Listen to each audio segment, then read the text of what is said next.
football has changed so much. Like kids changed. What could I say? Parents and people, it's just different.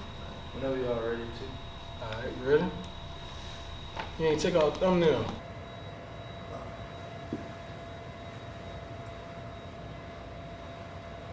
It's live. We good? We back, man, with another episode of The Chosen Ones.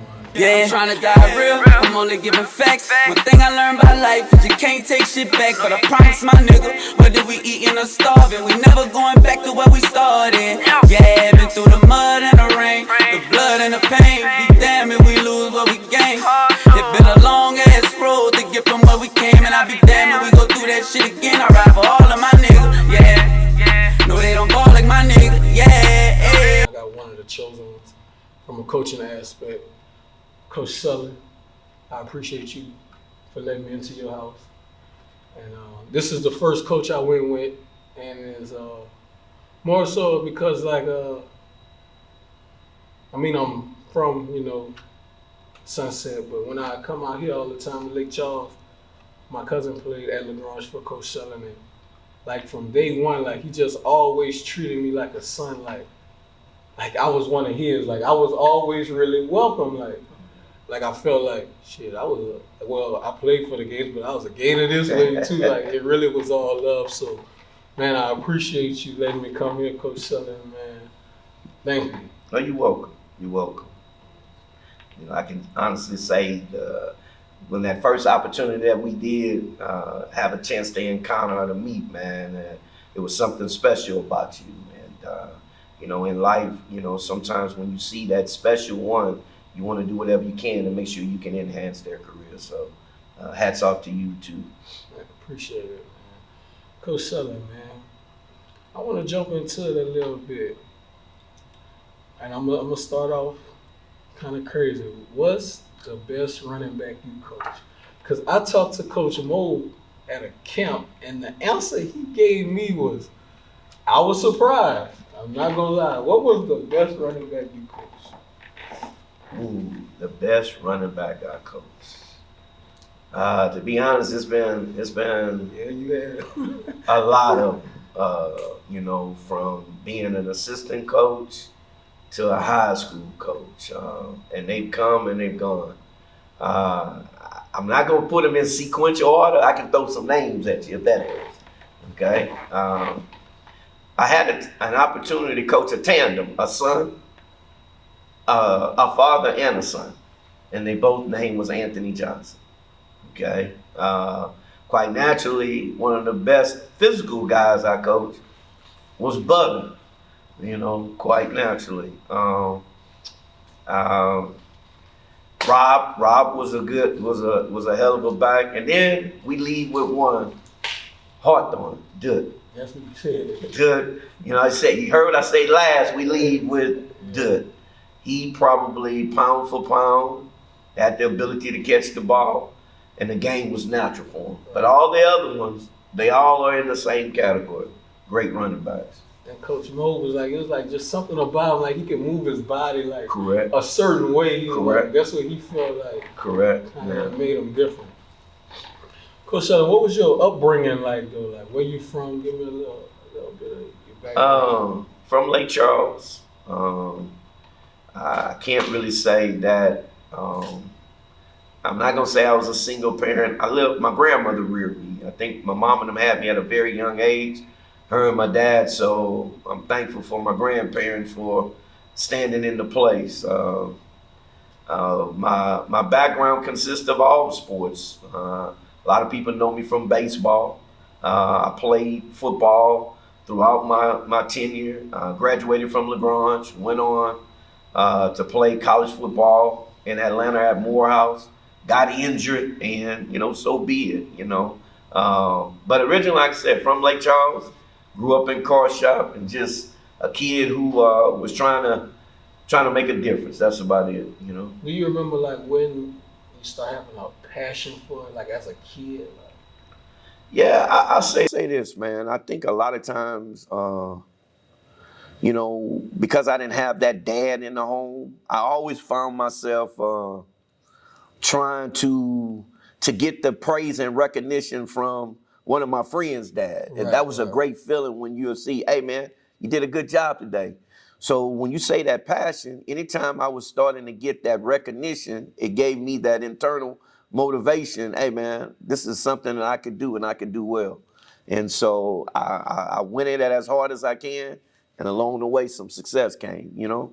But I just think that each of us as men, we got that internal drive inside of it. It just needs somebody to spark it. And I think it was from, like again, my friends' dads, whoever in the community was like, man, that kid gonna be special. And that's when I can honestly say things started changing for me. And where did you go to junior high at? Oh man, look, I don't know if I'm one of the ones who kind of went from multiple junior highs. I can't say that there was a reason for it. They were closed.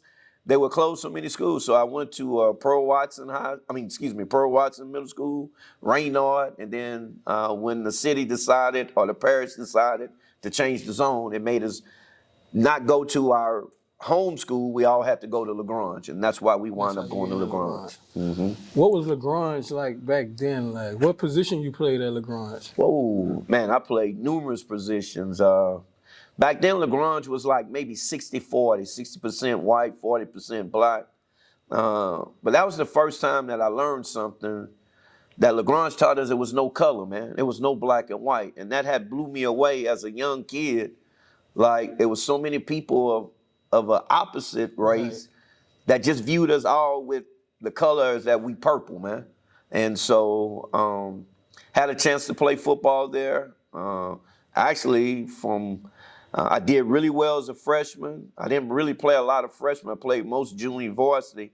And as a true sophomore, I started at cornerback one year, punt returner. I played running back. Like I said, I played a lot of different positions that my coach needed me to play. And we had some success, you know. Did you also play baseball there too? Played baseball, ran track. It was back then, what was kind of odd, all of us had to play as freshmen. You had to play all the sports.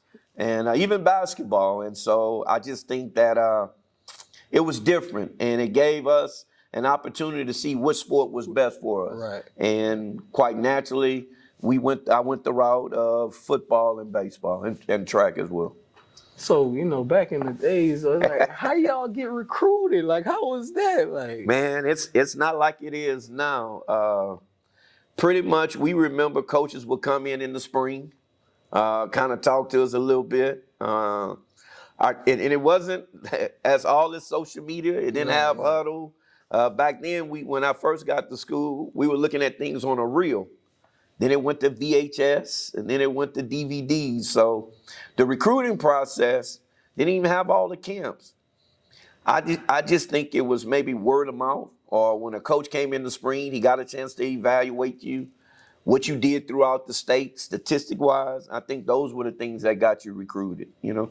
So was that your only offer, the school you chose, or you had more offers? No, when I first left, you know, quite naturally, because we always wanted to go to a Grambling or a Southern. That was the main schools. You know, I had one of my good friends. He was at the time, it was USL. And I remember I didn't have an offer, but they asked me to walk on. And then I remember when I was leaving, Louisiana Tech came in late. And kind of just, it was a little too late. At that time, my family thought it was best for me to leave Lake Charles and have an opportunity to change my mindset about being home. Right. And so that's why I went to Atlanta. Had the best time of my life, man. I'm gonna be honest with you. A young boy, 18, being in a city like that, it was great. And that school like in Atlanta, like right? Yeah. Like I said, I went to Morehouse. I had never seen where it was like 3 colleges in one general area with Spelman and Clark, and then down the street was Morris Brown. I had never witnessed anything like that in my life. And being a kid from Lake Charles, seeing things like that was it was overwhelming, you know? How was your college experience from a sports standpoint? Did you play baseball there too? No, I only played football, and I got injured. I got injured in a game we played against Tuskegee. I got hit so hard that, you know how your foot feels when it falls asleep? You was playing running back at the time? I was playing DB and punt returner, and I got hit so hard that it felt like, I don't know, my body was on fire. So what was determined was my fifth lumbar vertebrae. I think it was kind of like the compression caused it to restrict some type of flow, and I became, maybe, what would you say, a liability or a risk. So I had to stop playing and just kind of, I ran a little track, I threw the javelin and things of that nature. So I just had to change my mindset of sports from there. From that point on, it was.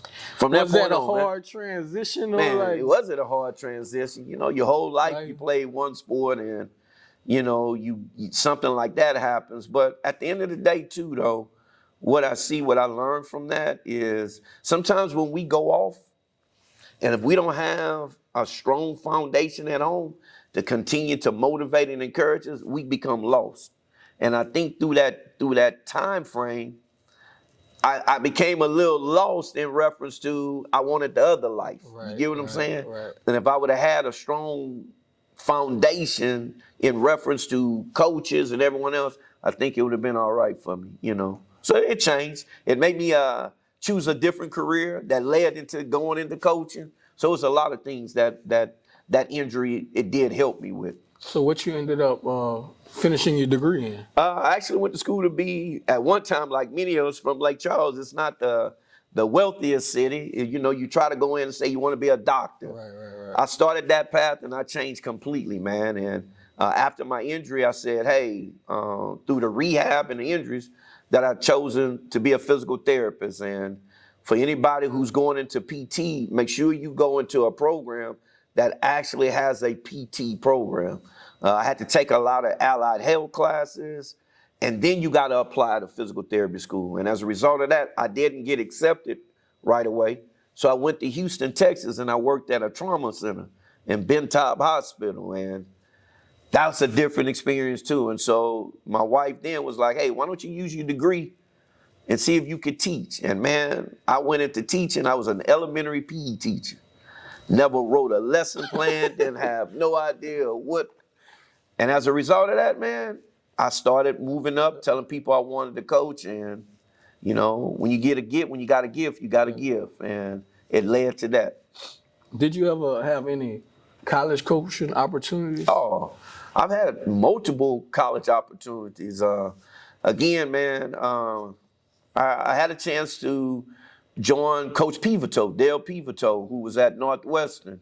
I remember he wanted me to come, but it was so strange that I was making more money as the head football coach at Peabody than I would have been making at that particular institute.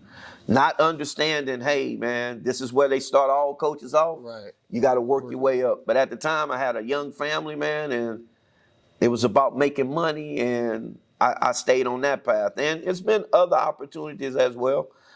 Recently, within the past 3 years, I'm thankful to McNeese State and Coach Frank Wilson. They gave me an opportunity to come in as an athletic academic advisor. Loved it. But, you know, I still had that itch to coach. Right. And so I came back to Washington Marion to try to turn this program around. And you speak about, you know, coaching in your family. How does coaching affect your family? Like being there, I know you. But at the same time, I can also say, even when we was at LaGrange, like I still remember Nemo around. I still remember, like they always was around it. But like, what is it? A hard balance? Like, what it is is, the toughest man. thing to you do? know, how can I say this? You miss a lot of things. You know, coming here to Washington Marion, I missed my son's senior year of high school football, and he had probably one of the greatest years that a senior could have, you know, as a quarterback. I was able to make, I think, only 2 games because we both played on the same days. And so that taught me something, you know, that, you know, hey, a lot of times we're out there trying to help everyone else, and we do have a tendency to neglect our own.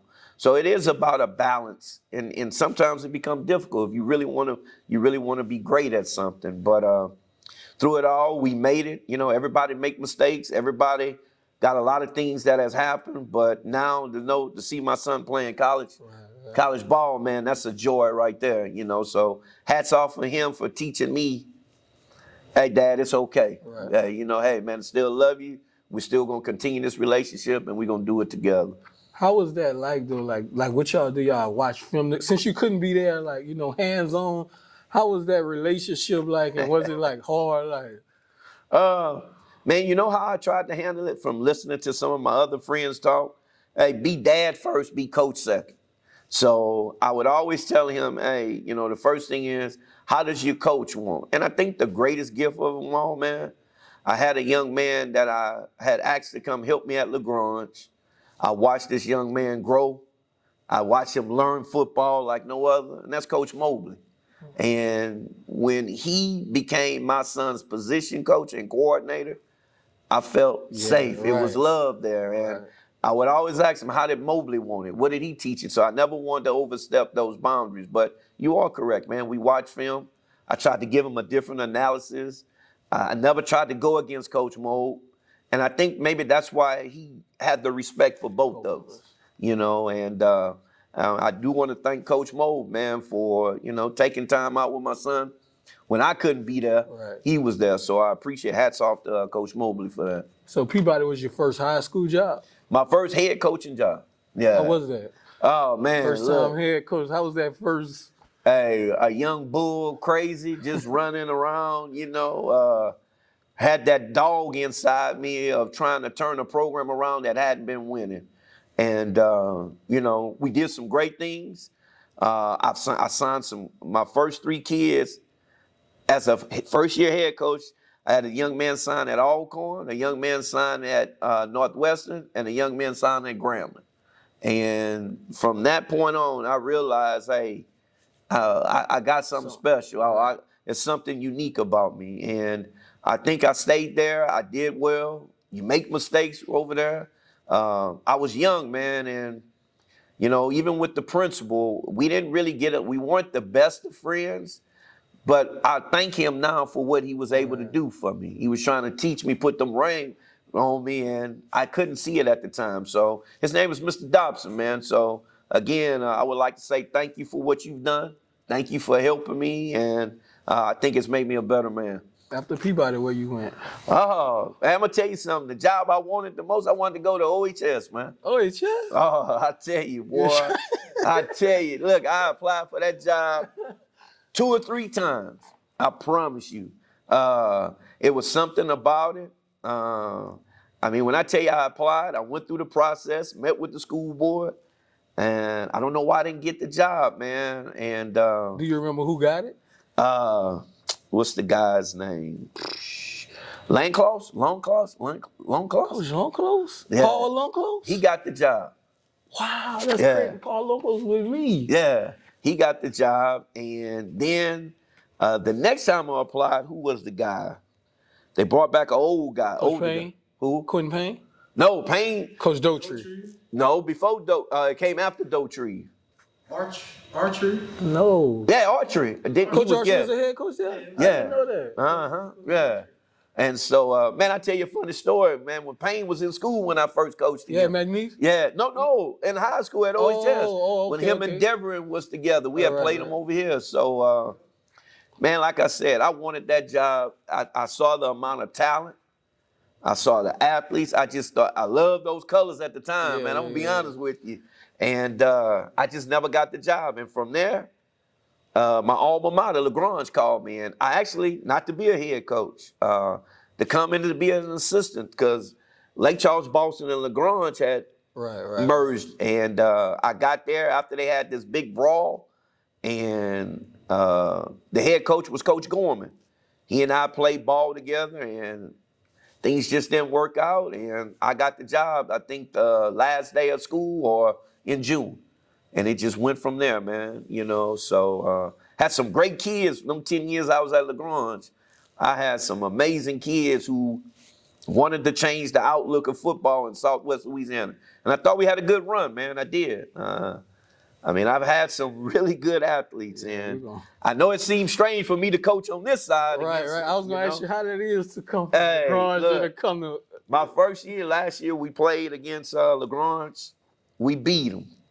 And, this year I had a very young team, and I could see how you know, they wanted. I don't know. It was just one of those games, and you know, it was a good feeling and a bad feeling to beat them, but it was a bad taste last year for losing, you know, to them as well. But I still got a little purple inside of me. But right now, I believe, you know, these colors, you know, black, gold, and green. You know. So you did 10 years at LaGrange? At LaGrange, changed. I think we changed LaGrange from when I first arrived. It wasn't one of the better schools.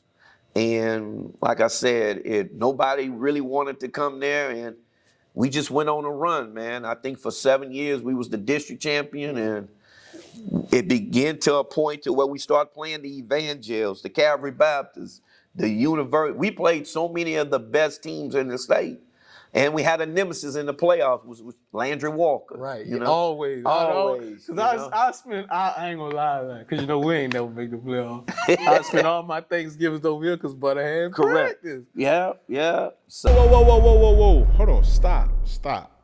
So we're literally going to watch this video and we're not going to like, subscribe, comment, or even share this video? I mean, like, the way you had your program was totally different, though. Like, you ain't necessarily have to be on them to watch them to work out. Like, everybody would just do what they had to do. Like, yeah. I think, you know what, man? I got this, what is it? I mean, everybody think of me as this yeller, this madman, but there's a method behind my madness.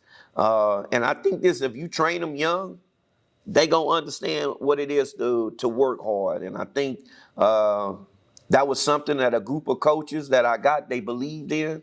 And our goal was to make sure that we can give these kids a chance. And even here at Washington Marion, we going through that same process of, hey, in order to be good at anything, you got to put in the work. right.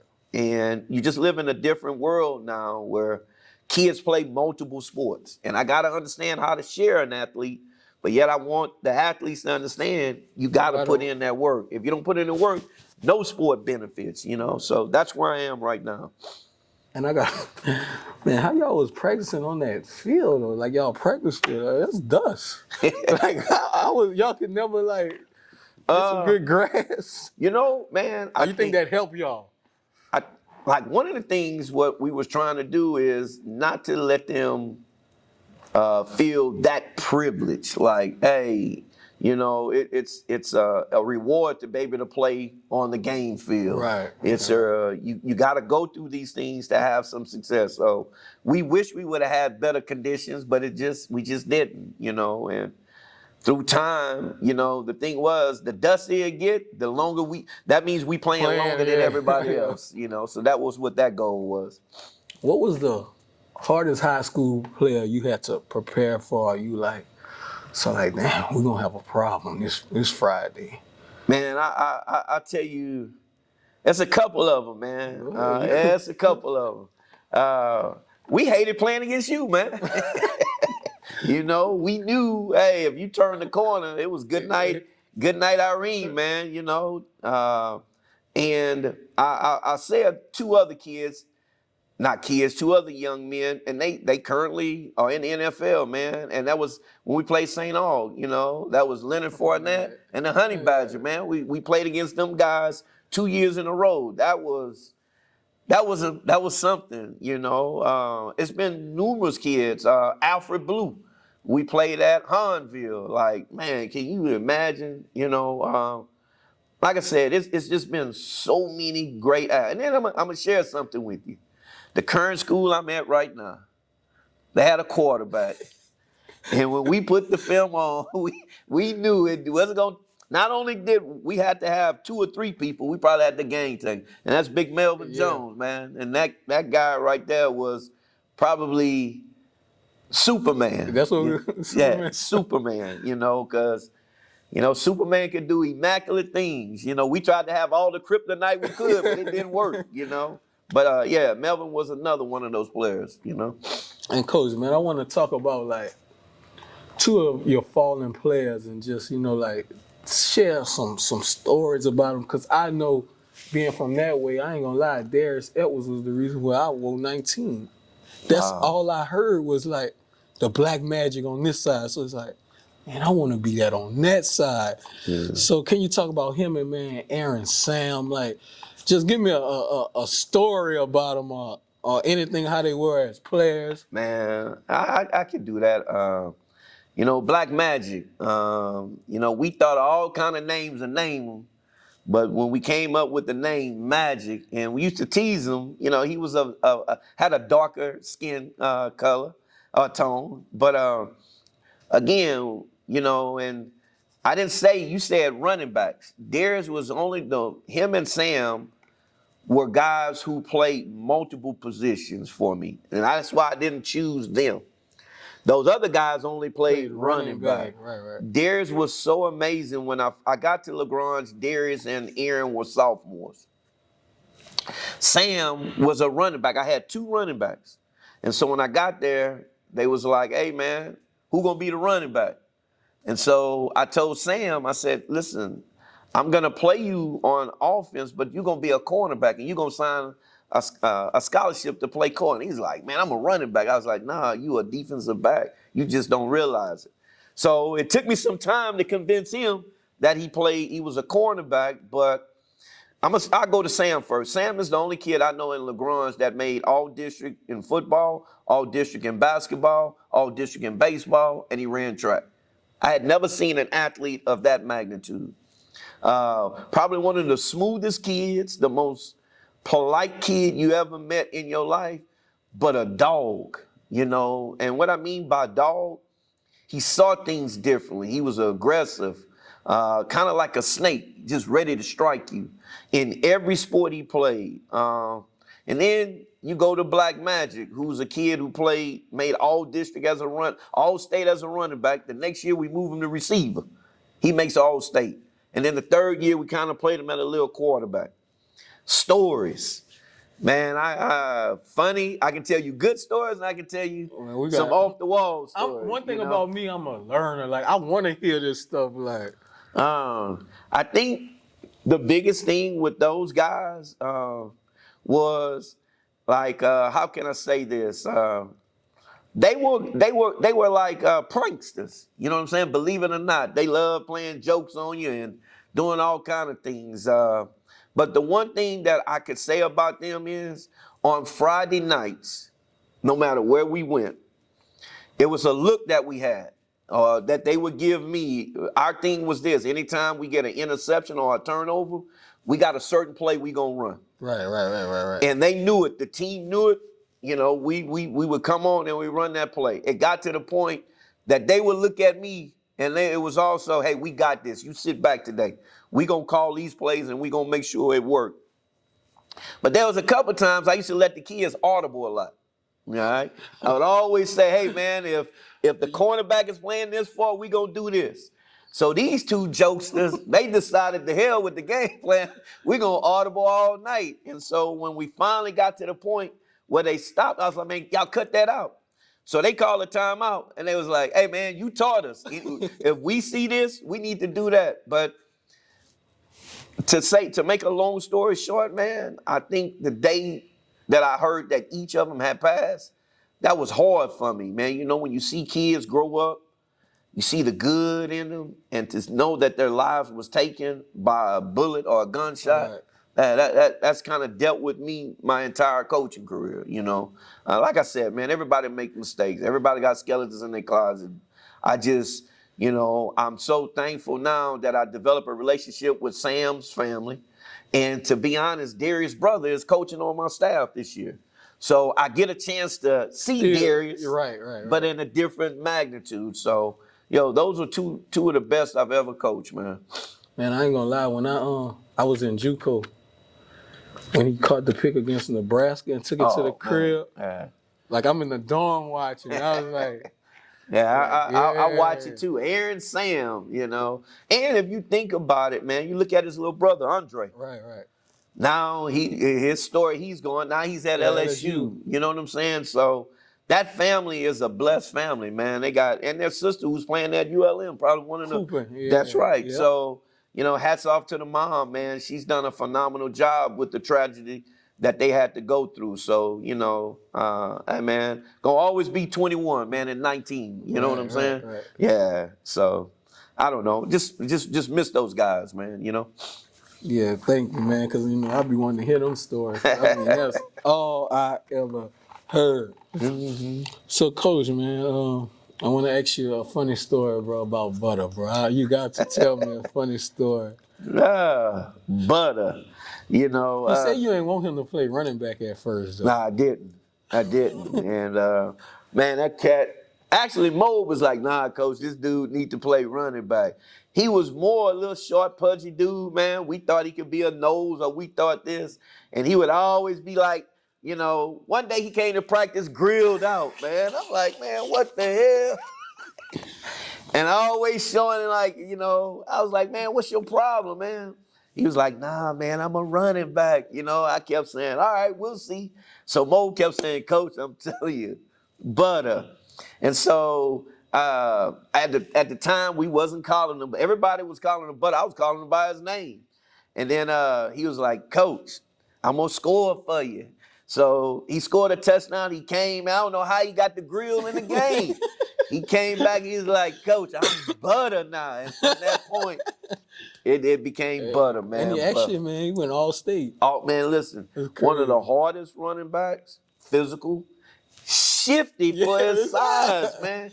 Footwork amazing. And he would always laugh no matter how difficult the situation was, man. I was thankful to have him, man. And he kind of helped us start it with the type of offense we run. About trying, there was no inside zone, but this guy was a phenomenal running back for his size and his speed and his mental ability. He was just a great kid, man. Yeah, man, thank you. Because I was so happy when I got the chance, like, we moved to this district. I was like, because that's like shit we talk about as kids, like, and another one, man. Tell me a little bit about T. Will, man. Man, hey, look, the well doesn't run dry, T. Well, man, he tell me all the time, coach, you remember when you came to middle school? I wasn't recruiting. It's our middle school. I was at LaGrange. And I said, hey, man, what school you going to? He said, you going to Board. I had some choice words for him, man. You ain't going to no blank Board. You going to be at LaGrange. So T. Well was more like, hey, man, how this man going to tell me where I'm going to go?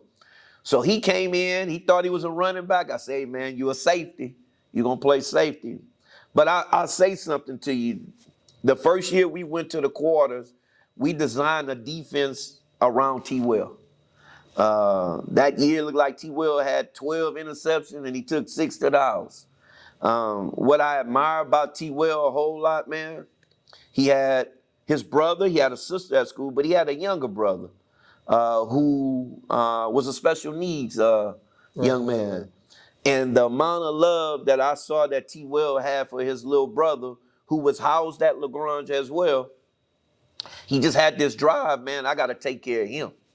And when I tell you, that's why I get the cliche, the well never runs dry. They did an article on T. Will in the newspaper, man. This kid is probably, man, when I think about it, I had some dogs at LaGrange, and it was about them trying to live out their dreams and to reach to the highest level. And like I said, T. Will went to Central Arkansas. He got injured a little bit. Sometimes as an athlete, if we just don't have a good support system when we get to college, we have a tendency to kind of back off of it. And that's what I was saying, man. I wish that T. Will would have continued because he'd probably be in the league by now, know. But I seen him not too long ago, man. He's doing well, his kids. I mean, just proud of him, man. So he phenomenal player, man. Phenomenal player. I'm gonna throw a couple more names at you. All right. This is who I remember. Who Nick is that? Petrie. Who? Nick. Oh, man, I would call him Nick, but he know what I mean by that. Nick Petrie, man. Hey, listen to me, man. That kid. Now let me go to it. Was Nick, Freddie Williams, and Rob, the Three Stooges, man. Them cats gave me pure hell for 4 years, But hey, listen to me. Nick came to me when he was a sophomore. He had came from St. Louis. He was ineligible. I didn't know he was a St. He was ineligible. He went there his freshman year. He transferred to us. He transferred us at I think it was the spring of his freshman year. Nick had to sit out. Nick never missed a day of practice in football. He never missed a day of practice in basketball. And he never missed a day of practice in baseball. He was at practice every single day. And so we knew we had something special. And here's another kid, all he wanted to play was receiver. And we was like, nah, but he could throw the ball, so he had to play quarterback. And then on top of it, he became a great defensive back. Probably one of the kids who that really should be playing on the next level, man. I was glad to see him at PV. He did well. I think Nick had an injury as well that kind of like hampered him a little bit. Or I'm not really sure what it was, but hey man, that kid was really good. So we have an old name for him. He know what it is, Nick, and it was just one of those things, man. And the other two, Freddie and them, oh my God. And two other great animals, but like I said, man, I didn't have some players, dude. How's that going to war knowing like I got some dogs with me though? It was like this. They knew Monday through Thursday, man, coach gonna be hard on us. But on Friday nights when, we had this little thing, when we break the huddle, we just gonna look at each other. Now it's time for you to go do you and enjoy it, They know what we call a momentum breaker. And what I mean by that, anytime a team is doing something great, we gonna pop a TO. That TO will be in the huddle. We ain't cussing each other out. It's just they already know. Oh yeah, we know why you called.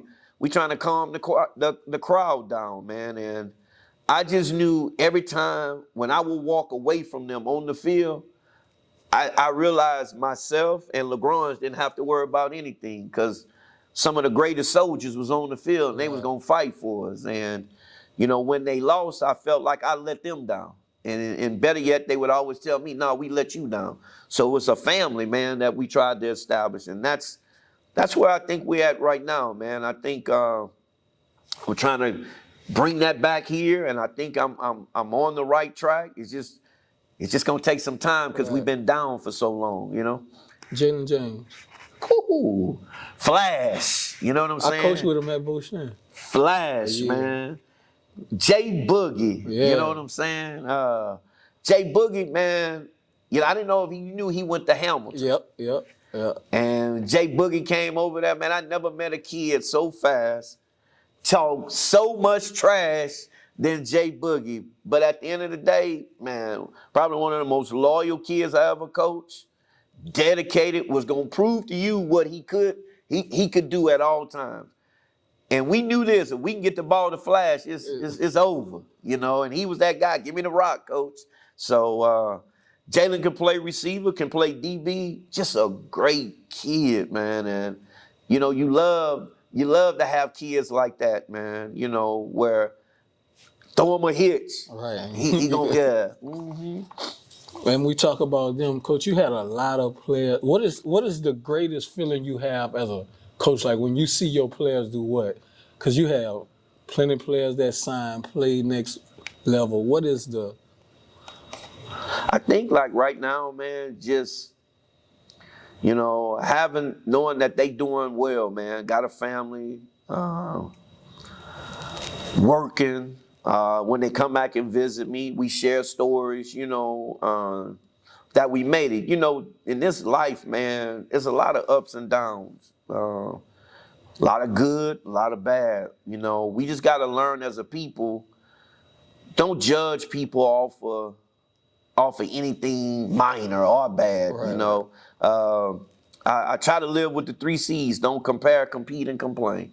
And when I look at my boys, man, they young men now, just thankful for whatever they've done. And I can't say I've done it right all the time, man.